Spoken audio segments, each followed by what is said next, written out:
Assalamualaikum warahmatullahi wabarakatuh. Jumpa lagi dengan saya, Pak Arifin, yaitu membahas tentang kenaikan pangkat dan kepentingan Bapak Ibu guru di dalam mengurusi nasibnya. Kali ini saya akan membahas tentang persyaratan, 4 syarat untuk bisa usul pangkat. Nah, karena Bapak Ibu guru ini kebanyakan di dalam urusan kenaikan pangkat itu karena kebanyakan tidak paham, ya, kurang paham, ya. Sehingga kami keliling di daerah-daerah, kemudian pada saat saya memberikan materi di PGRI provinsi itu, kadang PGRI kota itu kadang-kadang banyak tanya jawab di situ. Kesimpulan saya itu karena kurang pahamnya daripada Bapak dan Ibu guru, ya. Sehingga terjadi ada guru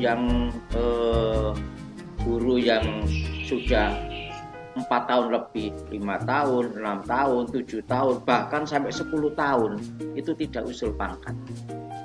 Nah, padahal di dalam Permen Nepan nomor 16 tahun 2009, apabila guru itu selama 4 tahun tidak bisa meraih angka kredit yang ditetapkan, maka guru tersebut adalah termasuk guru yang kurang profesional. Nah, jadi angka kredit yang ditetapkan itu diantaranya untuk golongan 3A itu angka kredit yang dibutuhkan 100, untuk 3B 150, untuk 3C 200, untuk 3D 300, untuk 4A 400, untuk 4B 550, untuk 4C 700. Nah, itu tidak bisa diraih selama 4 tahun, maka termasuk guru yang kurang profesional, ya. Nah, karena itu kenapa kok sampai terjadi seperti itu? Karena kekurang pahaman daripada Bapak dan Ibu. Makanya pada saat saya memberikan materi kepada Bapak dan Ibu itu kebanyakan 40% itu saya gunakan untuk penyampaian materi pokok, kemudian yang lainnya saya gunakan untuk tanya jawab. Yang 60% saya gunakan untuk tanya jawab. Saya lebih senang kalau banyak tanya jawab, ya. Jadi pada saat tatap muka memberikan materi-materi baik di sekolah, baik di organisasi, baik di lembaga-lembaga, itu kebanyakan saya sampaikan dengan mayoritas tanya jawab, ya. Lebih pas, ya. Nah, kemudian 4 syarat itu diantaranya, yang pertama itu yang harus dipahami oleh Bapak dan Ibu, ijazah itu harus S1, ya. Ijazah harus S1 untuk usul pangkat ke 4A. Jadi kalau 3A ke 3B, 3B ke 3C, 3C ke 3D itu masih boleh. Ijazah SPG, D1, D2 masih boleh. Tetapi kalau sudah 3D ke 4A itu wajib S1. Jadi mentoknya kalau tidak S1 itu hanya pangkat puncak itu ada di golongan 3D, ya. Nah, maka kalau 3D mau ke 4A harus sudah S1. Kemudian ijazah S1-nya, nah ini harus diperoleh setelah CPNS. Ini banyak sekali pada saat saya mengajar di tingkat provinsi, tatap muka di tingkat provinsi lewat organisasi PGRI, itu kebanyakan mayoritas itu ijazah. Banyak pertanyaan di sini. Saya ini sudah S1, kenapa kok tidak bisa usul ke 4A? Kenapa ijazah saya S1 saat saya 3B, 3C usul itu kok tidak mendapatkan nilai? Kebanyakan di situ. Nah, permasalahannya itu dilihat ijazah S1-nya itu diperoleh di tahun apa. Kalau jurusannya tidak ada masalah, cuman berarti bedanya ada di nilai saja. Linear tidak di linear itu bedanya ada di nilai.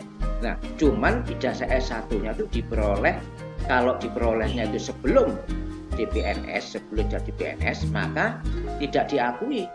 Maka diperolehnya harus pada saat setelah jadi PNS atau DPNS, ya. Nah, kemudian yang kedua, setiap unsur, nah ini juga sama, ini banyak tidak paham di sini. Setiap unsur nilai SKP 2 tahun terakhir tidak ada nilai cukup. Nah, ya, tidak ada nilai cukup. Jadi minimal itu baik. Nah, tidak pahamnya dikira rata-rata SKP yang terakhir itu, yang terakhir. Karena terakhir nilainya katakanlah 93 baik. Ya, baik. Nah, ya sudah. Tetapi kalau dilihat subunsurnya itu ada nilai cukup. Lah itu sebetulnya tidak bisa, Bapak. Nah, makanya Bapak dan Ibu pada saat dinilai itu coba sebelum tanda tangan itu dicermati, ya. Subunsurnya itu apakah kemungkinan yang menilai pun juga tidak paham, ya, kurang paham tentang aturan itu, ya. Nah, karena itu juga dilihat kalau ada yang cukup, tolong dikonsultasikan lagi, ya, dikonsultasikan lagi. Nah, jadi setiap unsur nilai SKP itu tidak ada nilai cukup, semuanya minimal baik, minimal baik. Nah, kemudian yang ketiga minimal 2 tahun. Jadi kalau masih 1 tahun ya tidak usah usul, ya. Nah, kalau sudah 2 tahun, nah 2 tahun dari mana? 2 tahun dari TMT4-nya. Itu boleh usul. Tetapi ini karena kekurang pahaman, ya. Setelah saya ketemu dengan bapak-bapak ibu yang tingkat provinsi, kemudian yang tingkat nasional, ya. Dan saya pernah pergi ke Natar guru-guru yang ada di sana, SBB, ya, Seram bagian barat itu juga segitu sama 4 tahunan. Ya. Daerah-daerah lain juga gitu, banyak memperlakukan 4 tahunan. Kenapa kok sampai terjadi itu? Karena dari pihak yang berkepentingan, pejabat yang berkepentingan juga kurang paham aturan tentang Permen 16 tahun 2009 itu kurang paham. Surat edaran dari BKN-nya juga tidak paham. Akhirnya diberlakukan sama dengan yang lama, yaitu kenaikan bakat otomatis 4 tahunan. Padahal 2 tahun kalau angka kreditnya memenuhi boleh, ya, usul. Nah, itu kelebihannya di situ. Gunanya untuk dengan angka kredit itu begitu. Jadi minimal 2 tahun. Yang penting nomor 5 ini. Yang penting nomor 5 ini adalah tuntutan angka kreditnya memenuhi. Nah, banyak sekali yang tidak paham di nomor 4 ini. Nah, di nomor 4 tuntutan angka kredit ini harus memenuhi itu di dalamnya banyak. Tidak hanya tuntutan angka kredit harus memenuhi, tahu fitur-fiturnya banyak ini. Ya, fitur-fiturnya banyak. Jadi bagaimana dengan ini AKK-nya, kemudian bagaimana dengan LPD-nya, laporan pengembangan dirinya, kemudian bagaimana dengan publikasi ilmiah dan karya inovatifnya. Nah, bagaimana dengan angka kredit penunjangnya? Ini banyak, ini ilmunya banyak di sini. Ketidakpahaman di sini ini banyak, ya. Saya pernah ya tadi yang di jauh yang di sana itu tidak paham sama sekali tentang ini, ya. Nah, jadi tuntutan-tuntutan ini harus terpenuhi. Umpama ini ya, golongan 3D mau ke 4A, ya tuntutannya itu harus angka kreditnya kalau dihitung harus sampai 400. Kalau belum 400 ya jangan usul. Maka Kalau 2 tahun sudah bisa 400, silakan usul. Kalau belum ya berarti nanti maju ke yang 3 tahunan. Nah, di sini butuh akang kredit 100 ya, dari 300 ke 400. Kemudian nilai yang dilihat ini nanti nilai yang ada di SK Pak-nya terakhir ya. Di situ ada nilai berapa. Ditambah yang baru harus mencapai 400. Kemudian di sini juga ini banyak yang tidak paham di sini pengembangan diri ini. Apalagi kalau sudah dikaitkan dengan bagaimana penilaian laporan pengembangan dirinya. Banyak guru-guru itu tidak pahamnya pengembangan diri cuma seperti notulen, membuatnya itu seperti notulen. Ya otomatis tidak sesuai juknis, ya tidak lulus. Ya, karena sudah ada juknisnya ya. Yang saya sampaikan di video-video saya sebelumnya itu dengan cermati itu sudah sesuai juknis, jadi tidak bisa judulnya ini, tujuannya ini, kemudian yang dibicarakan ini itu notulen itu ya, tidak sama dengan laporan pengembangan diri. Jadi notulen diketik jadilah laporan, tidak bisa, itu tidak sesuai juknis. Ya pasti tidak lulus ya. Nah kalau ingin lulus ya itu lihat di video saya kemarin, tidak akan saya ulang di sini, nanti waktunya terlalu lama ya. Nah kemudian pengembangan diri ini harus terpenuhi ya. Jadi kalau untuk golongan 3A, 3B, 3C itu butuh pengembangan diri nilainya 3 ya.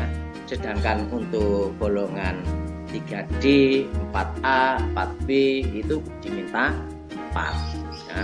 Harus ada sertifikatnya, harus ada laporan pengembangan dirinya yang sesuai juknis. Sertifikat ini ya begitu, tidak hanya sekedar sertifikat. Sertifikat ini sertifikat yang sesuai dengan tuntutan juknis ya.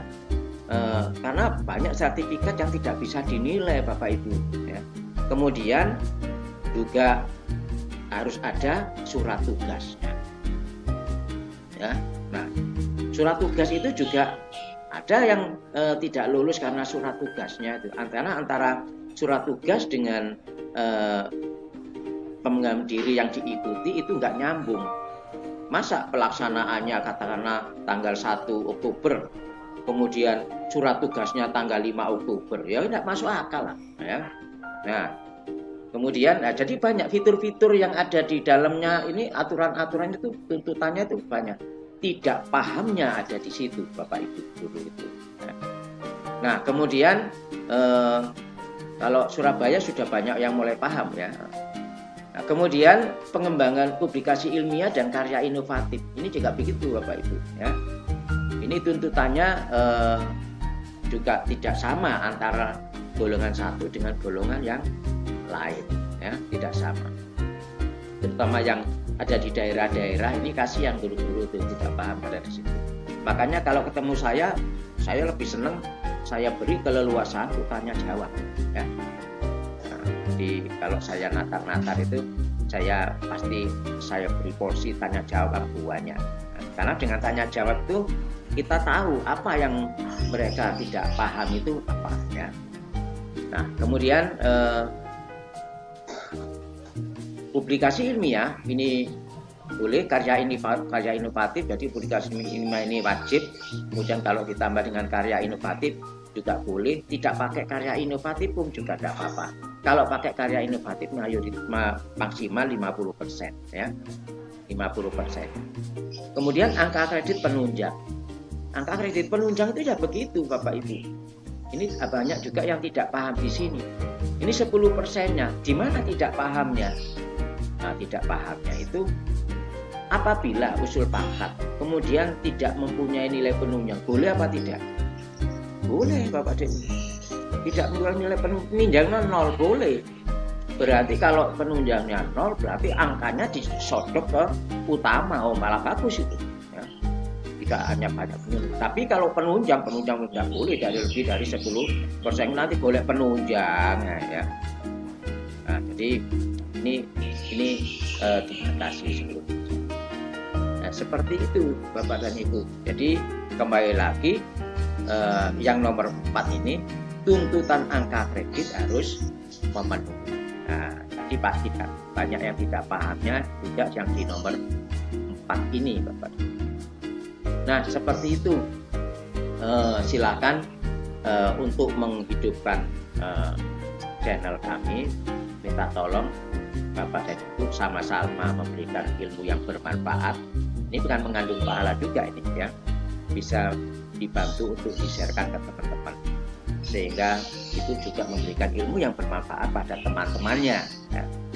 Dan supaya dapat mengikuti perkembangan apa yang saya sampaikan, tekan tombol loncengnya supaya bisa mengikuti berkelanjutan, dan jangan lupa dukung channel kami, subscribe. Akhirnya wassalamualaikum warahmatullahi wabarakatuh.